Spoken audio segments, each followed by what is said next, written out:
Okay, so I'm going to mix up a new color of paint that I'm going to use. This is more of the fantasy coloring. I'm going to mix this color together to put over the top of Tully and Tolliver, their human flesh tones at the moment. I don't want to put this on terribly thick. I just want this to go as far as just helping them to be a little more translucent in their coloring, to carry on the fantasy look for them. When I'm done, you should still be able to see all of their regular coloring, their pinks and their modeling.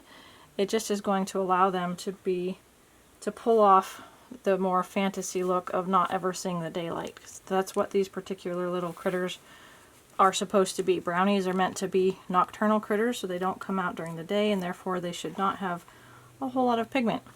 So I'm going to use two colors, very little bit of the white, just because I don't want to turn them completely white. I just want a little bit of a hue for the sparkles to stick through.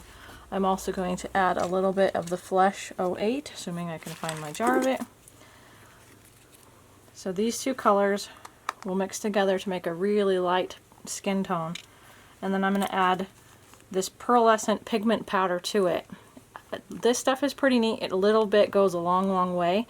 But I also have to add thinning medium to this in order for it to stick properly. Otherwise it will just rub off. You can see on my hands that it's just a fine, fine pearly, like makeup almost. And in the right light, it casts a pink hue in some lights and a bluish hue in other lights. So we're going to add this to these two colors with a little bit of thinning medium, and then we're going to put on a layer on these little guys. I put down a different pad so that I don't contaminate my normal towels with sparkle pixie dust, which is a risk when you have sparkle pixie dust that sticks to anything and everything. I have thinning medium that I'm going to add to this mixture to help it so that when I cook it on, it'll actually set. I buy this in a 4-ounce container from a company called Jerry's Art Aroma. It's, I don't know, 20 bucks for this size thing, and it lasts a fair bit. This is one of my favorite things to use, so we will be mixing these things here together. I also have a whole complete set of paintbrushes that I only and exclusively use for fantasy sparkly colors, because you'll never, never, never get the sparkles out of the paintbrushes, and just when you think you've got it all clean, you end up with a human with sparkles all over their lips. No good. Alright, so I'm going to take my divided tray. I only use this particular tray for fantasy colors because I never used fantasy colors enough to have to retain the colors like I would a normal human skin tone.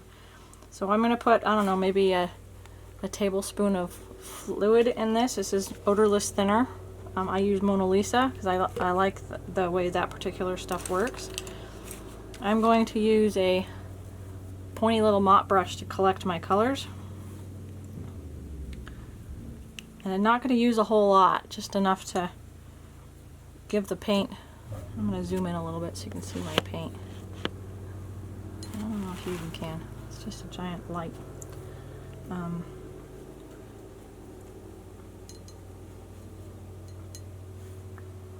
Because it doesn't help that I'm using a white dish.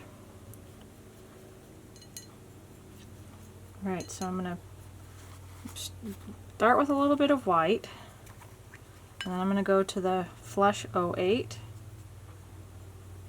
and then I'm going to add a little bit of that to it. I don't know if I could show. Maybe I can flip this light off. No? Yeah, I don't know. Alright, so it's kind of a milky color that we're going for, a creamy milky color. I want it to be in the same line as this color of the flesh ring, but I just want it to be a paler version so that it's not a seriously contrasting color to that. White is a very delicate color to work with. A little bit goes a long way. If you put it on too thick, then you end up with clown looking paint and it sits topically on top of the vinyl. We don't want that. We want it to look like it's part of the skin coming from underneath rather than sitting on the top like it should be wiped off. Alright, I think that's about the color I'm gonna go for. Now as far as our pigment powders, I'm going to add those last. Next I'm going to add the thinning medium.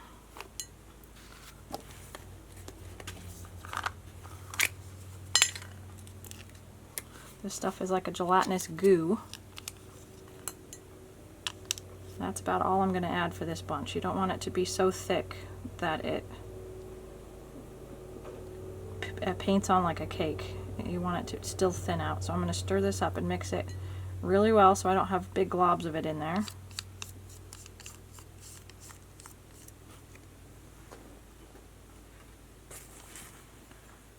It should be a homogeneous mixture, completely and thoroughly blended before we add our pigment powders. Otherwise the pigment powders will stick to the thinning medium and go on thicker in some areas than others, and we don't want that either. You can kind of see, well maybe you can't with the lighting, but there is kind of thicker globs of the thinning medium that we have to mix out until they kind of disappear.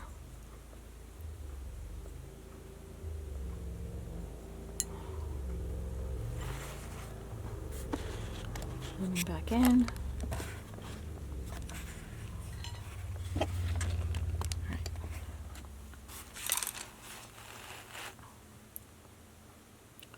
And you can kind of see the texture is thicker than paint but thinner than water. You want it to be kind of a, I don't know, like a heavy creamer type of a texture. Not so thin that it's watery and it brushes off easily, but not so thin that it's gonna drip when you put it on. Okay, so the last thing we work with, because this stuff gets everywhere, is the pigment powder. Okay, I'm gonna zoom back out because I don't know if I can do this under that tiny space. A tiny bit goes a long way on this stuff. We're only gonna need just a little tiny dumping in there.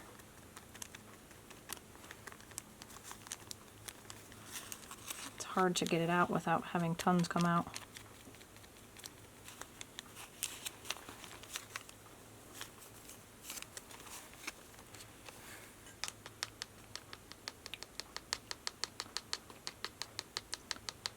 I'm not even sure there's an accurate measurement for how much we're going to need. You can already see it starting to turn the liquid kind of a pinky color in the lighting.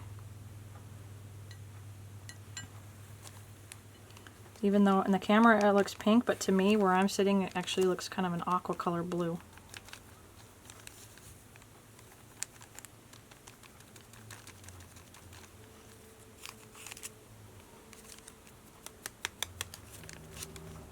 This will get on your hands, and it will get in your hair, and it will get on your skin, and if you get too close, it probably will go up your nose too, so do be careful. I don't know what it's made of, but I can't imagine it's probably terribly healthy for a person.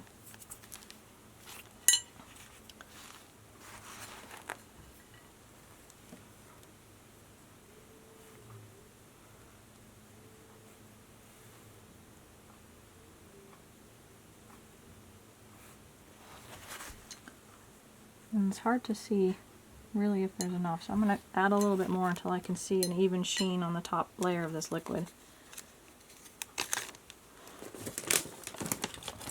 Maybe I can help scoop it out with one of my little spatulas.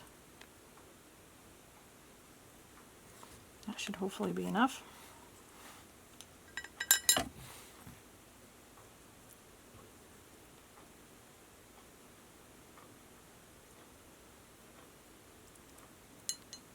Alright, that did the trick.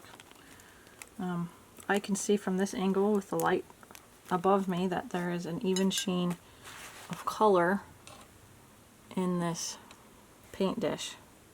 I guess you can see it best when it's on something else. You can kind of see the hue and the sheen of the pink. Okay, so now I'm going to pull the paint out a little bit into a secondary dish. And then I'm going to use 2 sponges, one to put it on with and one to even it out when it's on. So this is to put it on. It's more dense, or more even, or I don't know, more open, more holy. And this one is more dense, and the hole spacing is more fine, so that it will make it go on evenly and not leave big drippy spots on it. Alright. I'll put my stuff away, get it cleaned up. So again, I'm going to work from this hole here, put some paint in that spot so that I don't have a super wet sponge brush. Collect it onto my sponge and sponge it gently onto the head.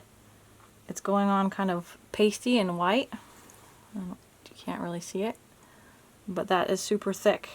So I'm going to put it on a little bit, and then I'm going to use the other sponge to even it out so it doesn't leave these big, thick, dense, polka dotty holes. This just evens out the color to make it more smooth and mellow and not as blotchy.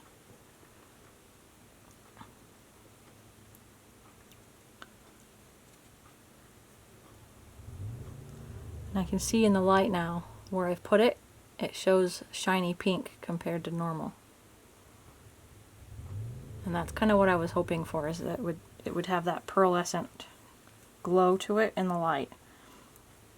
I wanted it to be kind of an invisible, not a topical color, and that's why I did it on top of all of this modeling.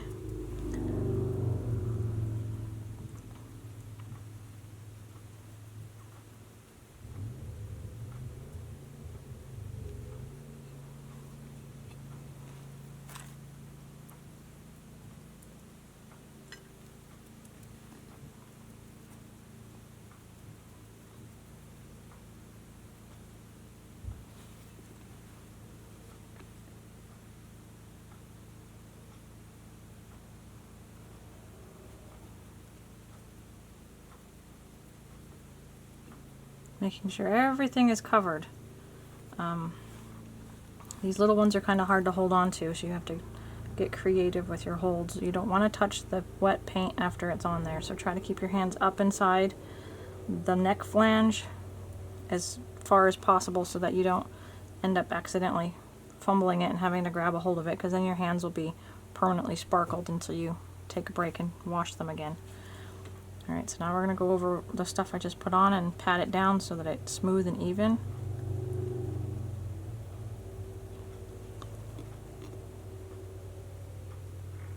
Because this is put on with heat set thinner, or the medium, thinning medium, it has to be cooked before I can add anything else to it, otherwise it'll wipe right off onto my hand. And I don't have time for that. So we're just going to cook it after this layer, and then we'll be able to put our final details on, or more details I guess, rather, not the final details. More details as we finish up with this skin tone. They're really, really cute. They're looking, I'm not sure you can see it in the camera as well as you can in real life, but they finally have a little bit of character coming out. With the sparkle, especially in the creases and stuff, it just adds a little bit of cutie tootie charm to them.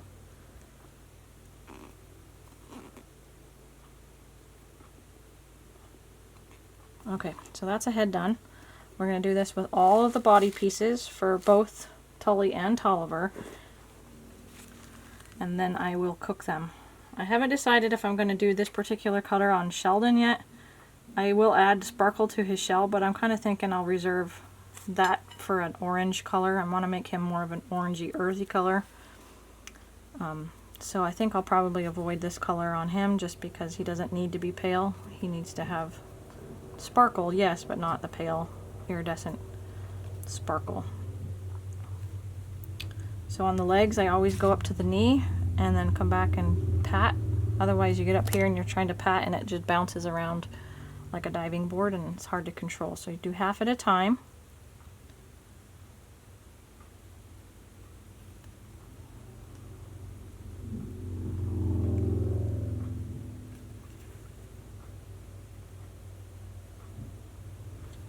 And then come back and take another dip.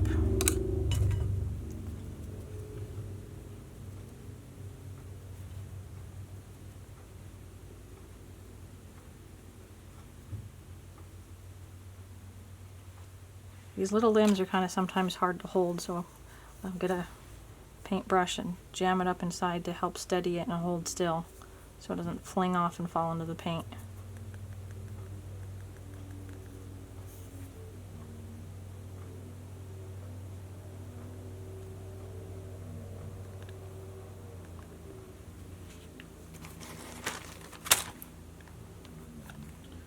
Okay, so one little leg down. Another leg to go.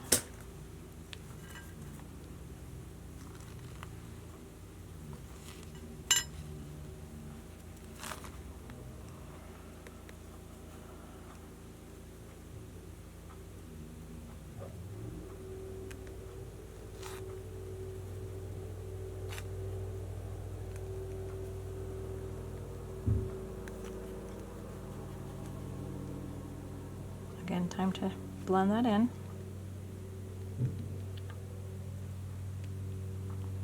This particular powder stuff is really cool. It comes in tons of colors, like 100 million different colors. It's got every kind of pigments, from big thick glitteries to small shimmeries like this that are very subtle. They have stuff that glows in the dark. They have stuff that changes color from different lightings. That's one of these. This is one of the kind that changes colors from the pink to the purple, or pink, purple, blue, aqua colors, depending upon what kind of light it's in. This one's neat because it's kind of clear when it goes on, and it only changes with light, so you can add it to any color and it will retain the main color that you're putting it with, but still give it that subtle shimmer that you're looking for. So I use this one a lot. I have a bigger bag of it than I do the other stuff, even though it goes really long way. I've never had to replace this particular color before, and it's only like 10 grams of it, which is puny. I really like this stuff as well for brighter color. I use it on my Draken kit.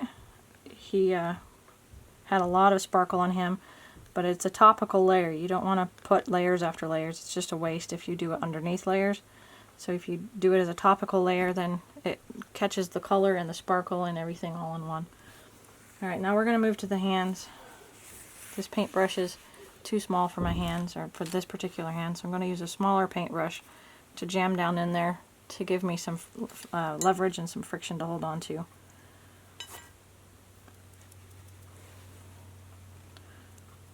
Every surface, inside, outside, tops, bottoms, is what I'm covering with this. It won't leave anything but a shimmer, so it's not going to replace any of the color that I've put on. It's just going to add a shimmer in addition to what I've already added.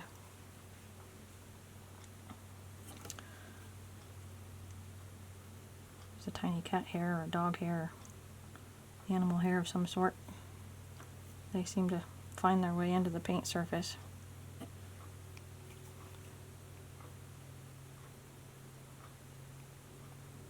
If you have animals, make sure that those hairs come off before you